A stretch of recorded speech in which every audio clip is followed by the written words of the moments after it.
Hello বন্ধুরা, তোমাদের সবাইকে গুড মর্নিং। তো দিদির বাড়িতে কালকে এসেছিলাম, তোমাদের বলেছি।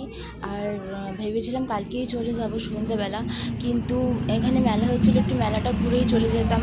কিন্তু কী বলো তো, ছেলেটা এতদিন পর এসছে তো যেতে চাইছে না, আর ওরাও কেউ ছাড়তে চাইছিল না। তো সেই কারণের জন্য থেকে গেলাম। তো দেখা যাক কী হয় আজকে। আর সকালবেলা অনেকক্ষণ আগেই উঠেছি, কিন্তু তোমাদের সাথে আর গুড মর্নিং বলা হয়নি।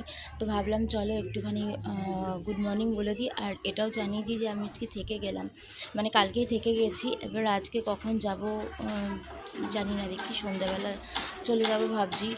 তো কি বলো তো, অনেক দিন পর আসা হয়েছে, তো ওই কারণের জন্য ছেলেটা একদম যেতে চাইছে না। আর পরীক্ষাও হয়ে গেছে, তো বলছে যে একটুখানি থেকে যাই একটা দিন। ওই জন্য ওর জোর জবরদস্তিতেই কালকের দিনটা থেকে যেতে হয়েছে।